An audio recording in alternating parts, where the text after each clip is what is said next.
Somebody liked your pic on Instagram. And it is little tough to live in mountain. लेकिन फिर भी थोड़े बहुत स्कूल और कॉलेजेस और खुले तो हमको यहाँ पे बेहतर सुविधाएं मिल पाएंगी। जिसे लैंडस्लाइड या क्लाउड बर्स्ट जैसी सिचुएशन में लैंडस्लाइड होता है, वो भी एक बहुत डिफिकल्ट सिचुएशन हो जाती है। आपको आज ही वो दवाई चाहिए, आज आपके पास नहीं हो पाती, फिर हमें गाड़ी बुक करके शहर जाना पड़ता है, फिर शहर से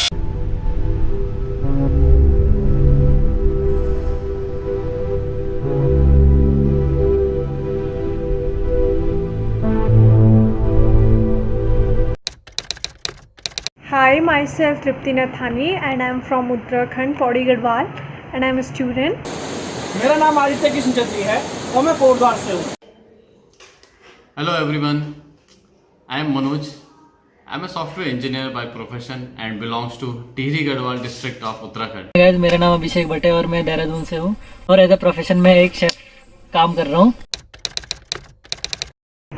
So, Pauri basically carries a special place in Garhwal region of Uttarakhand for its cultural and traditional values. The things which make Pauri different from others is that here is situated Asia's second highest stadium called Ranchi. From here you can see the longest Himalayan range, and here is situated our engineering college called GPPIT, which is one of the most beautiful campuses in India. Kotdwar देश का वो जगह है जहाँ से भारत का नाम भारत पड़ा है। ये उत्तराखंड में आता है। हमारा स्टेट नॉर्दर्न स्टेट में चाइना बॉर्डर से लगा हुआ एक स्टेट है। यहाँ का रहन सहन खान पान बाकी स्टेटों से बहुत अलग है। यहाँ की प्राकृतिक खूबसूरती तो आप देख ही रहे हैं। पॉल्यूशन नाम की यहाँ चीज़ ही नहीं है। जो बातें उत्तराखंड को बाकी अन्य राज्यों से विशेष बनाती हैं, वो उनमें कुछ ये भी है कि उत्तराखंड को देवभूमि कहा जाता है। अब देवभूमि क्यों कहा जाता है, उसके पीछे ये भी कारण है कि हिंदुओं के कई ग्रंथों में उत्तराखंड के भिन्न भिन्न प्रांतों का उल्लेख पाया गया है। जैसे कि त्रेता युग की बात अगर हम करें तो हनुमान जी द्वारा संजीवनी लेने द्रोणागिरी पर्वत आने का जिक्र है, तथा द्वापर युग की बात करें तो पांडवों का सतोपंथ यात्रा या भीम पुल, और बाकी अन्य बातें करें तो जैसे कि सरस्वती नदी का उद्गमन हो गया और गंगा नदी का उद्गमन हो गया। पावन धरती के नाम से कहा जाता है उत्तराखंड को।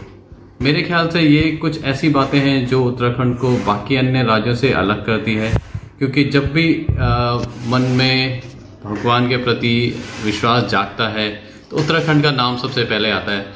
और उसके अलावा जैसे चार धाम बद्रीनाथ, केदारनाथ, यमुनोत्री, गंगोत्री और हरिद्वार, ऋषिकेश जैसे नाम तो सबसे सर्वप्रथम दिमाग में आते हैं। तो मुझे लगता है ये कुछ ऐसे नाम, ऐसी चीज़ें हैं जो उत्तराखंड को बाकी अन्य राज्यों से विशेष बना। उत्तराखंड, सबसे पहले तो उत्तराखंड के बारे में यही बोलूँगा कि उत्तराखंड चार धाम के लिए काफ़ी फेमस है। बद्रीनाथ, केदारनाथ, यमुनोत्री, गंगोत्री। और जिस शहर पे मैं रहता हूँ उत्तराखंड के, देहरादून, तो वो स्टडी हब के नाम से जाना जाता है। और यहाँ IMA, FRI है, फॉरेस्ट रिजर्व इंस्टीट्यूट, और IMA जहाँ से हजारों ऑफिसर इंडियन आर्मी के पास होते हैं।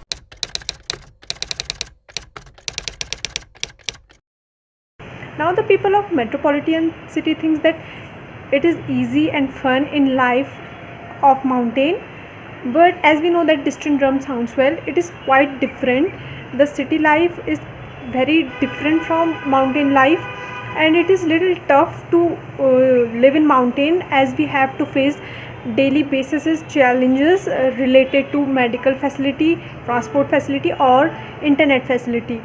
The medical facility is one we are facing on from last many years. Like we don't have good hospitals, good doctors. If you need any medical emergency, you can't get it in 1 or half an hour. यहाँ की education system पुराकाल से best मानी गई है, लेकिन फिर भी थोड़े बहुत स्कूल और कॉलेजेस और खुले तो हमको यहाँ पे बेहतर सुविधाएं मिल पाएंगी। Everything has pros and cons, right? So हालांकि माउंटेन्स में लाइफ बहुत इजी होती है, सिंपल होती है, पीसफुल होती है। शायद यही कारण है कि आज कोरोना महामारी के चलते लोग प्रिफर करते हैं कि अपने गाँव की तरफ जाएं क्योंकि भले ही सुविधाएं उतनी भरपूर ना हो जितनी एक सिटी टाउन में होती है, परंतु लाइफ इजी रहती है। लेकिन ये सब बाहर से देखने में बहुत अच्छा लगता है, लेकिन जो ग्राउंड रियलिटी है उसमें काफ़ी सारी चीज़ें हैं जो पहाड़ों में रहने वाले लोगों को उनके रोज़मर्रा के जीवन में देखनी पड़ती है, झेलनी पड़ती है। जैसे कि अब बर्फ़बारी या स्नोफॉल बोलें तो उस टाइम पे टूरिस्ट के लिए अच्छा होता है, लेकिन अगर ये 2 दिन 3 दिन हफ्ते भर चलता है तो वहाँ के लोगों को पानी की दिक्कत हो जाती है, क्योंकि सारे पाइप चौक हो जाते हैं और पाइप बर्स्ट हो जाते हैं, पानी नहीं आता है। प्लस जो उनका पशुधन है, कैटल है, उसको फीड करने के लिए प्रॉब्लम हो जाती है, कहीं उनके लिए घास वगैरह नहीं मिलती है।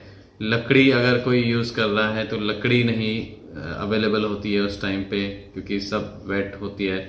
उसके अलावा और भी चीज़ें हैं, जैसे कि रिमोट एरियाज़ में प्रॉपर इंटरनेट या नेटवर्क फैसिलिटी नहीं है, जिसके कारण कनेक्टिविटी एक मेजर इशू होता है। इवन अगर कुछ ऐसे गांवों की बात की जाए जो टाउन या सिटी से बहुत नज़दीक भी हैं, लेकिन फिर भी वहाँ पे कम्युनिकेशन की काफ़ी एक प्रॉब्लम कह सकते हैं। इसके अलावा और भी जैसे छोटी छोटी चीज़ें हैं कि हर जगह हर घर या हर विलेज तक प्रॉपर रोड्स अवेलेबल नहीं है।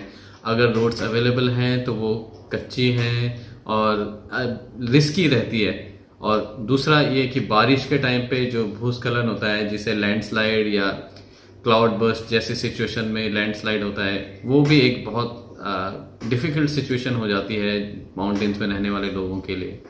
तो कुछ ऐसी चीज़ें हैं जो ग्राउंड रियलिटी हैं, जो सिर्फ पहाड़ के लोगों को ही महसूस होती है। वैसे लोग जैसे मेट्रोपॉलिटन सिटी जैसे दिल्ली बॉम्बे हो गया, तो वहाँ के लोग कहते हैं कि मतलब देहरादून या मसूरी या कहीं भी एरिया है तो उत्तराखंड में कि यहाँ लोग काफ़ी अच्छे से रहते हैं, खूब मज़े करते हैं। तो बल्कि यहाँ मज़े तो है ही नहीं बिल्कुल भी। यहाँ ऐसा है कि मतलब अब मान लो कि जैसे आप कहीं पहाड़ों में रह रहे हो, आपके पास खाना तो क्या कहेंगे, जैसे आपके पास राशन नहीं है तो आपको कम से कम 4 से 5 किलोमीटर पैदल जाना पड़ता है पहाड़ों के रास्ते से, फिर वहाँ से राशन लेकर आनी पड़ती है। अगर रात को कभी इमरजेंसी आ जाए, मेडिकल इमरजेंसी, तो उसके लिए यहाँ पे सप्लाई नहीं होता। कई दवाइयाँ जो ऐसी होती है कि जैसे आपको आज ही वो दवाई चाहिए, आज आपके पास नहीं हो पाती, फिर हमें गाड़ी बुक करके शहर जाना पड़ता है, फिर शहर से हमें वो दवाई लेकर आनी पड़ती है।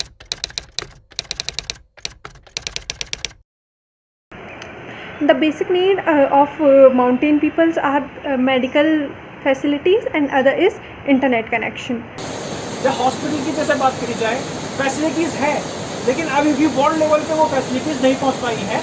थोड़ी और इम्प्रूवमेंट करी जाए सरकार की तरफ से तो ये बहुत अच्छी पहुंच सकती है।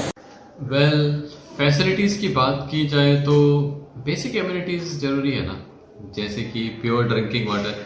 क्योंकि मैंने देखा है अभी भी कुछ गाँव ऐसे हैं जहाँ लोगों को कई किलोमीटर दूर जाना पड़ता है, अर्ली मॉर्निंग उठ के दूर जाना, फिर पानी लेके आना, ये थोड़ा टफ हो जाता है माउंटेन्स में।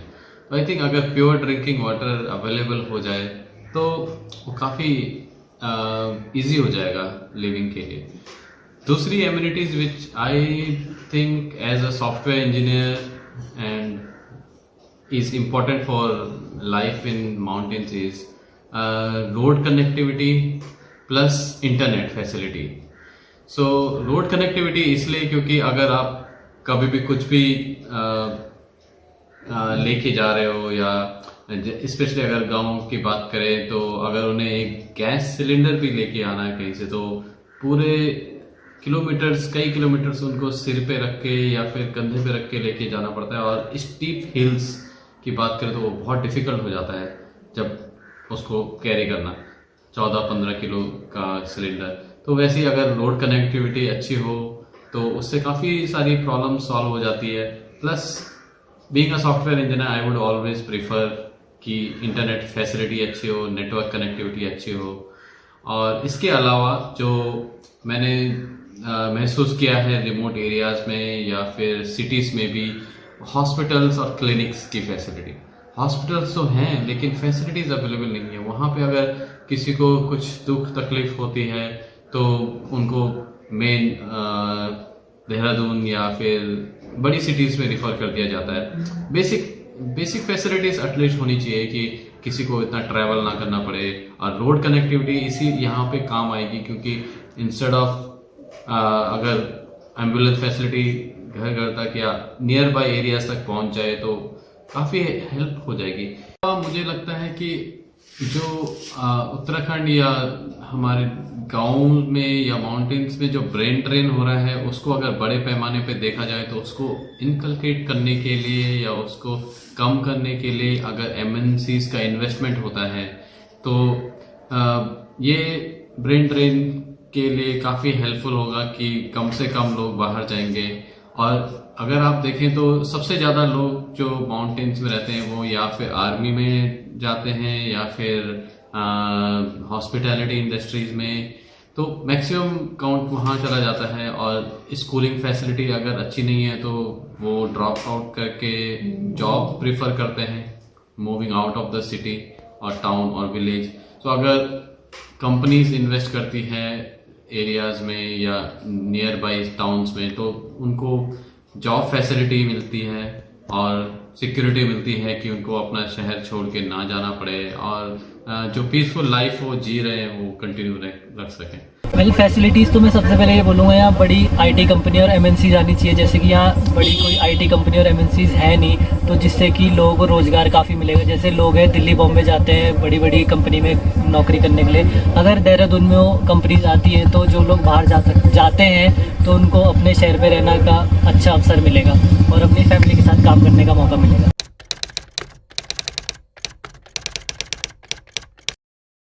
Now if somebody wants to visit Pauri, so they can go to places like Khirsu, Kandolia, King Kaleshwar Mahadev Temple, Danda Nagarjar Temple, Chaukhamba Viewpoint and Tarakund. Tarakund is basically famous for its trekking. शांति ही शांति है सब जगह। अगर आपको शांति चाहिए तो आप उत्तराखंड में जरूर आइए। ये देवों की भूमि है, यहाँ देवता निवास करते हैं। The must visit places I would like to suggest starting from Rishikesh. अगर आप ट्रैवल कर रहे हैं उत्तराखंड तो ऋषिकेश बेस्ट लोकेशन होगी स्टार्ट करने के लिए, क्योंकि यू कैन एंजॉय राफ्टिंग और you can even visit Neelkanth temple. इसके बाद अगर आप ट्रैकिंग पसंद है, एडवेंचर पसंद है, तो Nehru institute of mountaineering Uttarkashi और नाग टिब्बा, चोपता और तुंगनाथ जैसी प्लेसेस बेस्ट रहेगी। अगर आप विंटर सीजन में ट्रैवल कर रहे हैं तो Auli the best skiing destination of Uttarakhand. और इसके अलावा वैली ऑफ फ्लावर्स आप देख सकते हैं, ब्यूटीफुल फ्लावर्स, और Brahma Kamal will be available there if you are travelling in the favourable season. अगर आप लेक्स वाली एरिया पसंद करते हैं विजिट करना तो Nainital one of the best location, famous for its beautiful lakes. इसके अलावा Lansdowne famous for lakes plus cantonment area. इसके अलावा Tehri famous for highest earth and rockfill dam in Asia and big Tehri lake. इसके अलावा अगर आप वाइल्ड लाइफ एडवेंचर एंजॉय करना चाहते हैं तो Jim Corbett national park very good place to visit, और राजा जी नेशनल पार्क। और साथ साथ if you are a spiritual person so definitely Char Dham, Badrinath, Kedarnath, Yamunotri, Gangotri, Devprayag, ये और हरिद्वार। उत्तराखंड जो भी आता है उसके लिए मस्ट विजिट प्लेसेस जैसे है, सबसे पहले तो जैसे मैंने स्टार्टिंग में बोला था चार धाम, बद्रीनाथ, केदारनाथ, यमुनोत्री और गंगोत्री, यहाँ तो आओ और ज़रूर आओ। उसके बाद आप मसूरी आ सकते हो, जो पहाड़ों की रानी कहा जाता है, जहाँ पे हम इस समय बैठे हैं। जोशीमठ है, ओली है।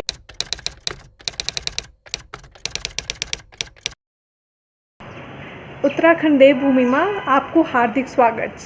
और बोला यार नाम आदित्य छे।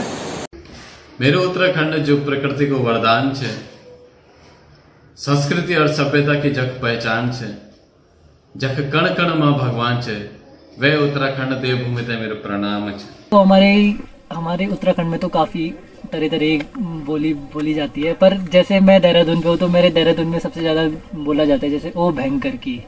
तो जैसे हम कहीं भी जा रहे होते हैं, जैसे एग्जांपल देता हूँ मैं, जैसे वहाँ पे वो कुछ है पेड़, तो मैं उसको बोलूँगा अरे भयंकर की वो पेड़ देखो बस। तो जो देहरादून की एक लैंग्वेज है वो हर बात में हम बोलते हैं वो भयंकर की।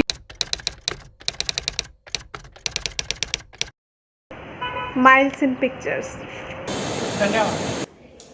माइल्स इन पिक्चर्स। माइल्स इन पिक्चर को सब्सक्राइब करिए और शेयर भी करिए अपने दोस्तों के साथ। काफ़ी अच्छा लगा माइल्स इन पिक्चर के साथ काम करके। I hope good for miles picture, good luck. मेरा डांडी काठियों का मुल्क जैल्यू बसंत रे तू।